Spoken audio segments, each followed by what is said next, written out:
How do we practice scales? That is a question I think a lot of people really like to ask. Okay, so number one, let's start with the real basics, is just where to sit on the bench. Okay, if you just did a video on how to sit on the bench, if you haven't seen that, check it out. Okay, but basically keep the weight more on the sit bones and not on the thighs. So don't sit too far back on the bench. Okay, the most basic thing you can do, apart from once you know your fingering, and I'm not going to get into that, the fingering of the scales, the most basic thing is, as far as the way you use your body to play, is to not collapse this part of your finger. This should be straight, okay? It shouldn't be like this, and it shouldn't be like this, okay? That's just really basic. I think probably everyone knows that, but if you didn't, don't collapse the fingers, okay? That's number one. Now, number two, use rhythm when you practice the scale. That's very important. A metronome is extremely handy. You can put it around, let's say we put it at 60 for this example, and then play the scale in different ways with this metronome. So once, one octave, with quarter notes. Let's say this metronome is beating quarter notes. You do one octave. Very slow. Then we're gonna double it and do eighth notes. So here come the eighth notes, twice as fast. Two octaves.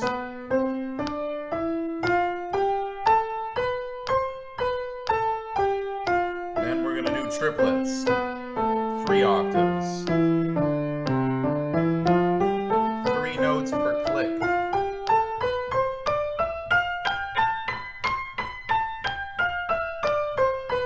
Then we're going to do 16th notes, 4 octaves. 4 notes per click.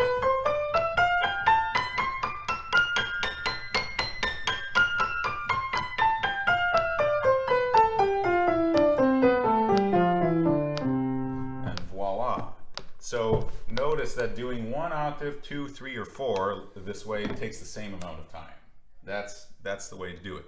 Now the rhythm is really important. This helps a lot. So don't practice your scales, how not to practice scales. Don't go like,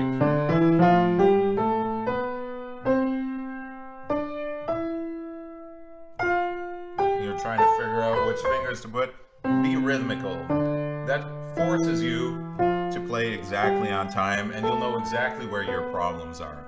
Once this gets easy, then we start cranking up the speed, of course. You know, you can start at 60. When you're when that feels easy, you go up to 66, 72, eventually 92. Yeah, that's probably a decent speed. So 92, 4 octaves, which you can start an octave lower.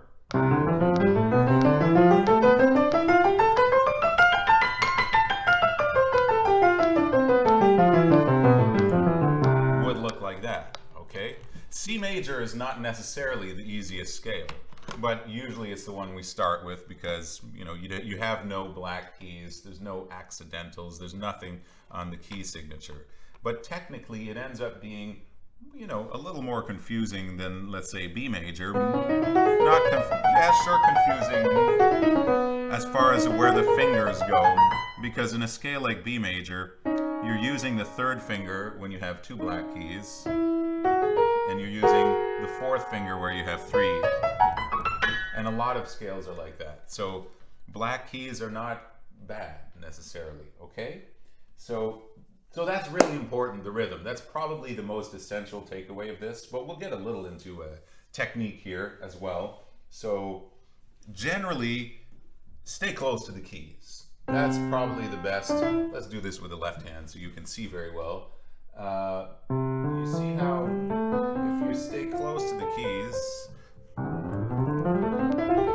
you can play much faster than if you do this. This is not good. So if you're doing this, work like this instead. Move as little as necessary. Doesn't that make sense? You're always being kind of economic on the movements. Why? You don't want to waste movement, muscle movement that takes energy for something that's unnecessary. Okay, now and you can also look at, Dorothy Taubman. There's a bunch of videos on YouTube, and she'll talk about a lot of these basic things, collapsing the fingers, where to put the wrist, and how high to sit on the bench, and stuff like that. Okay, here's another really, really good tip. This is from Robert Levin, Practicing Scales. Really, the thing to work on is just getting the thumb on the next key. I think this is going to look better if we do it in left hand. You'll just see better. So see, we have 1, 2, 3, but the thumb has to get to the G. So your thumb should be on the G by the time you play the A. Not, and then you have to bring it here.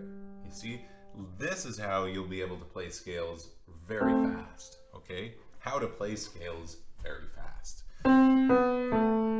See, 1, 2, and the 1 is on the G. Once you play the thumb on the G, the second finger has to get on the F immediately, like this. Essentially, that's how Robert Levin put it. That's it. That's all you have to practice for the scale is this. That's it. You got it. But see, what we're doing is not like this. That's not right. We're placing the fingers that shift under or over, the thumb under, immediately, as quickly as possible, like this. And then the second finger here, the F. Voila. And then, of course, here, when you play the fourth finger, the thumb goes immediately to the C. So I hope that makes sense. And I think that will help a lot. Okay, so there you have it. Sit at the bench right. You don't collapse the fingers, number 1. Use the rhythm in the scales. That's really, really, really crucial. Use a metronome. It's very, very helpful. It's going to help you on the technical side. And then work on this. And stay very close to the keys. And that's it for how to practice scales. And when you come to my master class, we're going to do a ton of scales.